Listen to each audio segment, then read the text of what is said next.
네, 오늘도 이 시간 우리 3부 젊은이 예배에 나오신 우리 모든 분들을 주님의 이름으로 환영합니다. 네, 잘 오셨습니다. 오늘도 우리 서로 인사하면 좋겠습니다. 오늘은 솔직한 자기 고백이 되었으면 좋겠는데요. 이렇게 고백하면서 인사해 볼까요? 우리 예수님 참 좋지요 라고 인사해 보겠습니다. 우리 예수님 참 좋지요. 네. 예수님이 좋으십니까? 아멘. 네, 제가 원래 준비해온 인사는 다른 게 있었는데 오늘 아까 찬양을 하다가 난 예수가 좋대요 찬양을 하는데 이게 진짜 모든 이들의 고백이었으면 좋겠다라는 생각이 들어서 네, 좀 제 원래 갖고 있던 생각과 계획을 좀 내려놓고 주님의 이끄심을 따라서 인사를 서로 나누어 봤습니다. 우리는 예수님이 좋아서 이곳에 있는 사람들입니다. 아멘. 네. 우리가 계속해서 예수님을 좋아한다고 고백할 수 있는 사람들이었으면 좋겠습니다. 오늘 말씀은 마가복음 말씀입니다. 마가복음 말씀인데 이 말씀 잠깐 앞의 내용을 간략하게 요약해서 말씀을 드리면 예수님께서 기적을 행하신 모습이 있었습니다. 어떤 기적이었냐면 떡 7개와 작은 생선 두어 마리로 사람들을 먹인 것이었는데 몇 명을 먹였을까요? 4,000명을 먹였습니다.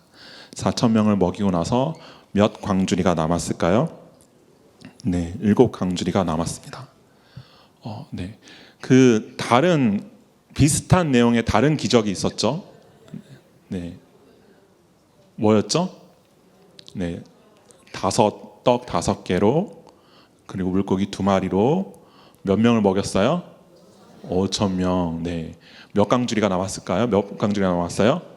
12바구니가 남았죠. 네. 서로 다른 거예요. 다른 건데, 네.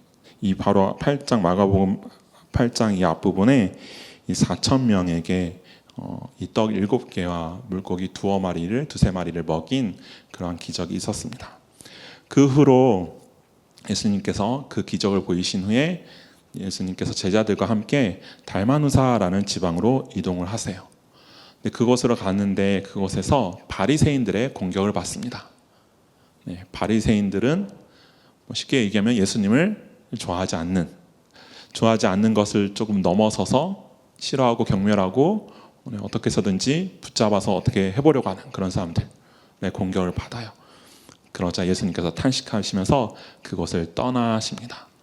그것을 떠나시면서 오늘 말씀이 이어지고 있어요. 오늘 말씀이 이어지는데 말씀을 처음 시작할 때 보면 8장 14절에 이런 말씀을 시작을 합니다. 제자들이 떡 가져오기를 잊었음에 배에 떡 1개밖에 그들에게 없더라. 이게 이 제자들이 지금 배를 타고 이동을 하는 거예요. 그 앞에 13절에 보면 다시 배에 올랐다라고 하는데 배를 타고 이동을 하는 것입니다. 배에 타고 이동을 하는데 그 배 안에서 제자들과 예수님이 있었을 건데 떡이 없는 거예요. 떡을 제자들이 이렇게 미처 챙기지 못한 것입니다. 제자들이 떡 챙기는 것, 그러니까 양식을 챙기는 것을 잊은 거죠. 그러자 이들이 무엇을 했을까요? 기도를 했나요? 주님을 찾았나요? 어떻게 했죠? 이들이 걱정을 합니다. 네, 걱정을 해요. 네, 걱정을 합니다.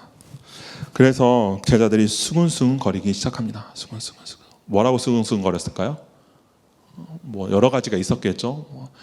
너 챙겼어? 네가 챙겼어야지. 뭐 이런 것도 있을 수 있겠고요. 서로 이야기를 주고받으면서 걱정을 합니다. 걱정하고 있는 제자들에게 가르침을 주시려는 예수님의 모습이 보여요. 어떠한 가르침을 주시냐면 15절에서 예수께서 경고하여 이르시되 라고 하면서 바리새인들의 누룩과 헤롯의 누룩을 주의하라 라고 말씀하십니다. 누룩이 뭔지 아시나요? 누룩이 뭔지 아시죠?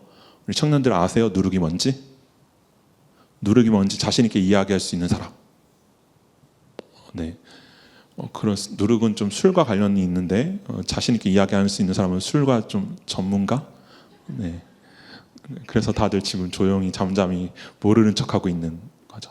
뭐 누룩은 술에도 쓰지만 빵 같은 것을 만들 때도 빵을 이렇게 부풀어 오르게 하는 그런 효모 같은 역할을 하기도 한다라고 합니다.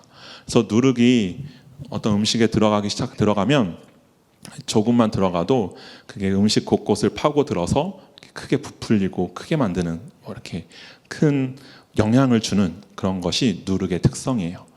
그래서 성경에 누룩에 대해서 나오는 그런 말씀들이 다는 아니고요. 긍정적인 부분도 있고 약간 중립적인 표현도 있지만 많은 부분들이 부정적으로 사용을 합니다. 뭔가 마음이 틈타거나 뭐 잘못된 것, 죄나 악이 틈타는 그런 모습들을 이 누룩으로 표현을 하기도 해요. 많은 부분에서. 그래서 이 예수님께서 그 누룩을 예로 들면서 바리새인의 누룩과 헤롯의 누룩을 주의하라라고 이 제자들에게 가르침을 주는 것입니다. 그럼 바리새인의 누룩은 뭘 의미하는 걸까요? 바리새인의 누룩? 바리새인은 어떤 사람들이에요? 대표적으로 딱 바리새인 하면 생각나는 거? 얘네들은 밖에서 음식 먹는 걸 되게 좋아해요. 뭐죠? 외식. 네. 죄송합니다. 네. 외식하는 사람들. 뭐 어떤 거예요? 겉과 속이 다른 사람들. 겉과 속이 다른 믿음을 가지고 있는 사람들의 대표적인 사람들이 이 바리새인들인 거예요. 바리새인의 누룩이다 그러면 그런 외식하는 그런 모습들을 조금이라도 우리 안에 들어오면 그것이 우리 안에서 점점 커져서 그것들을 주의해야 한다라는 것을 말씀하고 있는 것입니다.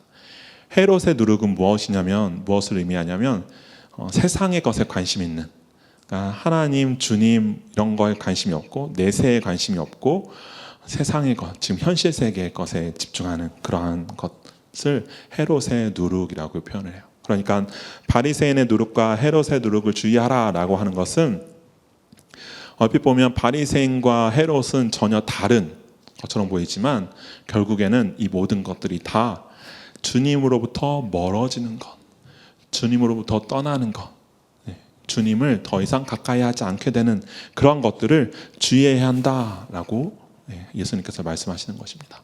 주님과 무관한 것, 그런 것들을 너희는 조심해야 돼라고 이야기를 하는 거예요. 이런 예수님께서 제자들에게 떡이 없어서 염려하고 걱정하는 제자들에게 이런 가르침을 주는데 제자들은 이 말씀을 듣고 어떻게 했을까요? 여러분들은 주님이 여러분 앞에서 바리새인의 누룩과 헤롯의 누룩을 주의하십시오 라고 하면 여러분들 뭐라고 말씀하시겠어요? 아멘. 아무도 안 하시는구나. 아멘 하실지 않으실까요? 제자들은 어떻게 했을까요? 제자들은 계속해서 걱정합니다. 서로 수근거립니다. 왜 수근거려요? 우리에게 떡이 없어서. 그러니까 제자들은 예수님께서 가르침을 주는데 말씀하시는데도 계속 이 신경이 정신이 어디에 팔려 있는 거예요? 떡이 없네. 어떡하지? 자신이 갖고 있는 그런 걱정에 계속 마음을 빼앗기고 있는 것입니다. 그러자 예수님께서는 그러한 제자들에게 또다시 가르침을 주세요. 이번에는 조금 강하게 말씀하십니다. 너희가 예수께서 17절을 보면 우리 17절을 같이 읽어볼까요? 17절입니다.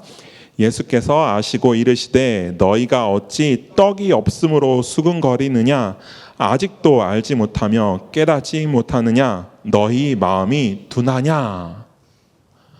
예수님께서 뭐라고 말씀하세요? 너희 아직도 알지 못하는 거야? 너희 아직도 깨닫지 못하고 있어? 너희 마음이 왜 이렇게 둔한 거야? 라고 말씀하십니다. 그러면서 예수님께서 언급하시는 두 가지 사건이 있어요. 뭐예요? 조금 전에 처음 시작할 때 제가 말씀드렸던 떡 5개로 5,000명에게 떼어준 그 사건과 또 떡 7개로 4,000명을 먹인 그 사건에 대해서 언급을 하십니다. 예수님께서 왜 이 말씀을 하셨을까요? 너희 아직도 모르겠어? 너희 아직도 깨닫지 못하겠어? 너희 마음이 왜 이렇게 둔해? 라고 하면서 예수님께서 내가 떡 5개로 5,000명 먹였잖아.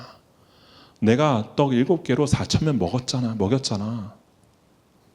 라는 말씀을 왜 하셨을까요? 왜 하셨을까요? 그것은 이 제자들이 직접 예수님께서 하신 일을 보고 듣고 경험을 했는데도 불구하고 여전히 걱정과 염려로 가득 차 있었던 모습이 있었기 때문이에요. 심지어 바로 그 한 배에 그 떡 5개로 떡 7개로 수천 명을 먹이신 그 예수님이랑 같이 있으면서도 떡이 없다고, 떡이 한 개밖에 없다고 걱정하고 예수님께서 가르침을 주는데도 너희 바리새인 조심해야 되고 그런 마음 조심해야 되고 헤롯과 같이 세상 것에 마음 뺏기면 안 되고 라는 말씀을 가르쳐 주는데도 계속해서 걱정하고 염려하는 이 제자들에게 예수님께서 너희 내가 한 일이 있었어. 너희 왜 아직도 그래? 라고 말씀하고 계시는 겁니다. 너희 왜 아직도 깨닫지 못하느냐? 너희가 아직도 깨닫지 못하느냐라고 하시는 이 말씀에서 저는 크게 2가지의 예수님의 가르침이 있다라고 봅니다. 무엇이냐면 먼저는 누룩과 관련한 가르침이에요. 누룩과 관련한 가르침. 누룩이 무엇과 관련 어떤 의미가 있다고 그랬어요? 조금 전에 예수님을 멀리하는, 예수님을 떠나는, 복음과 진리에서 떠나 있는 그러한 삶을 경고하고 있는 말씀인 거예요. 제자들에게 이야기합니다. 너희 지금 어떠한 삶을 살고 있니? 너희 나로부터 지금 떠나 있는 거야?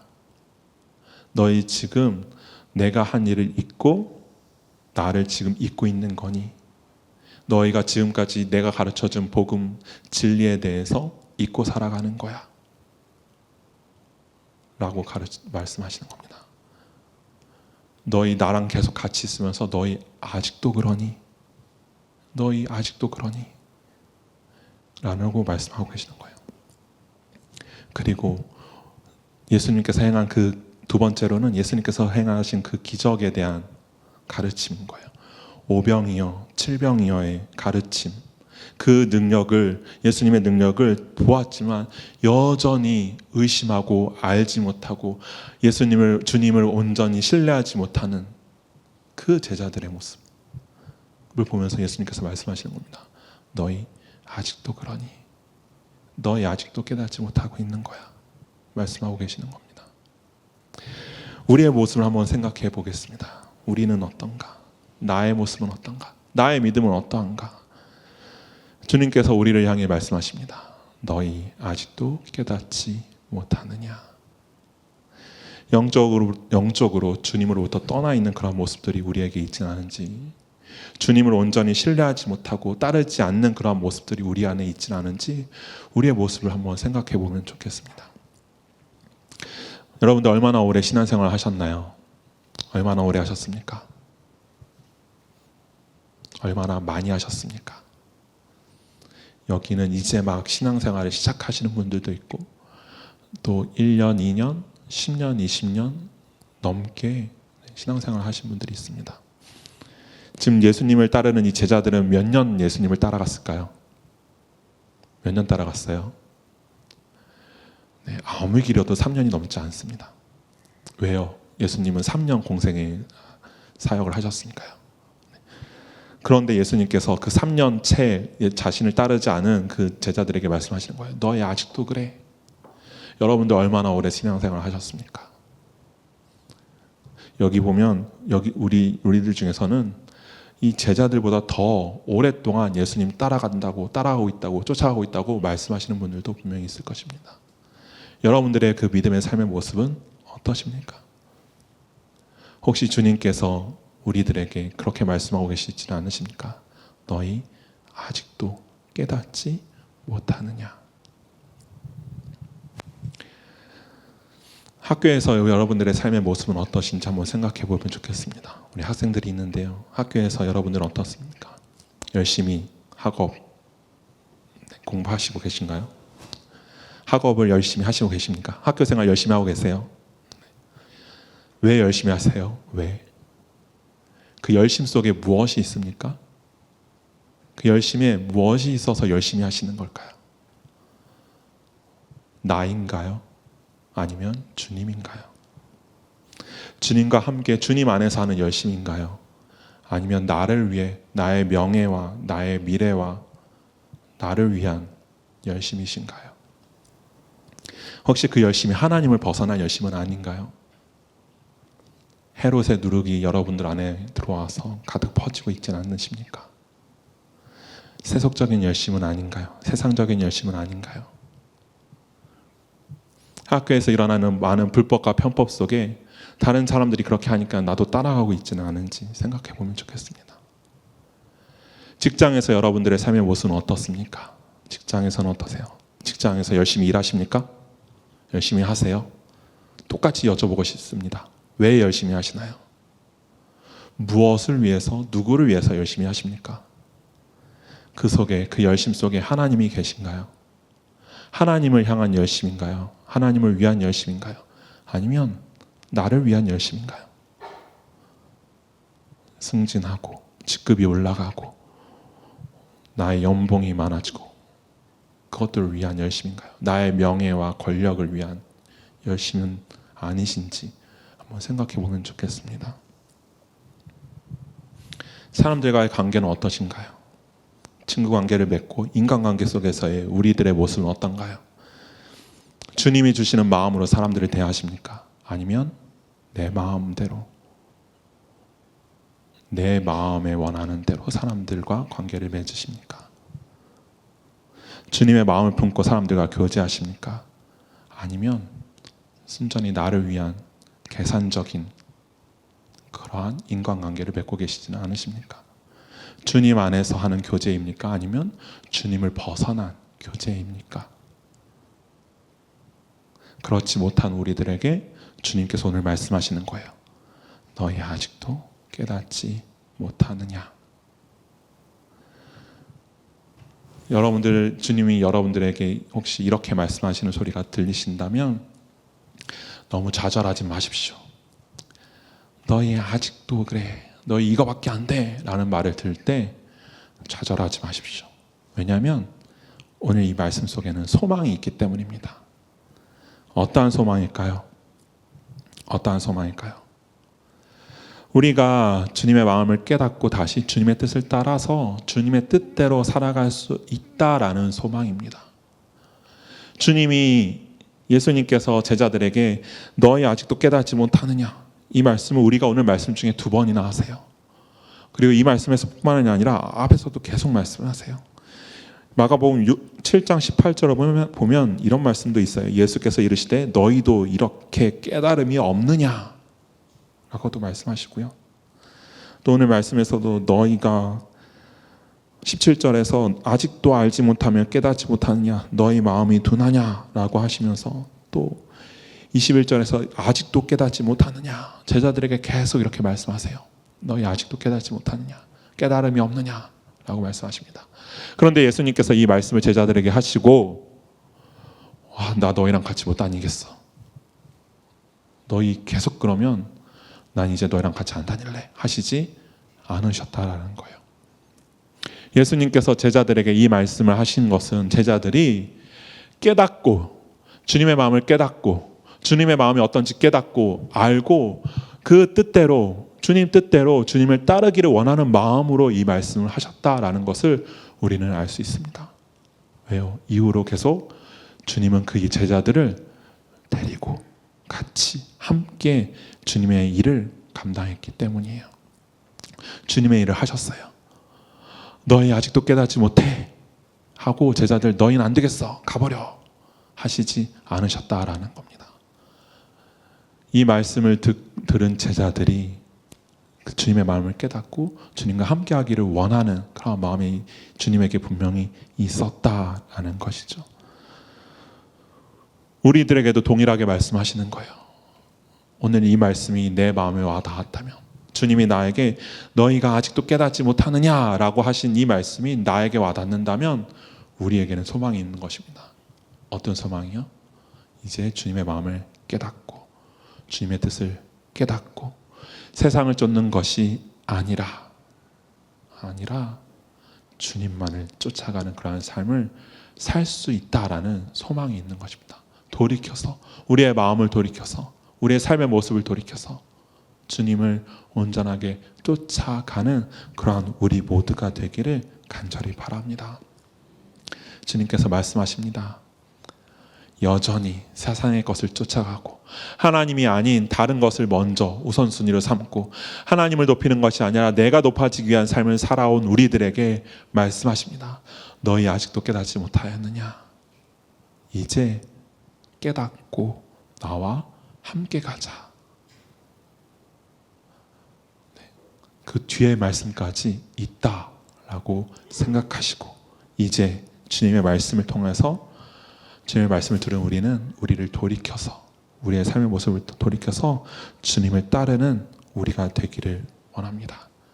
그래서 오늘 이 말씀 아직도 깨닫지 못하냐? 이 말씀은 단순히 깨닫지 못한 제자들을 깨닫지 못한 우리들을 책망하는 말씀이 아니라 소망의 말씀임을 기억하고 깨닫고 우리의 모습을 돌이켜서 우리의 삶을 돌이켜서 믿음의 삶을 살아가는 그런 우리 모두가 되기를 간절히 바랍니다. 이 시간 우리 함께 기도하겠습니다.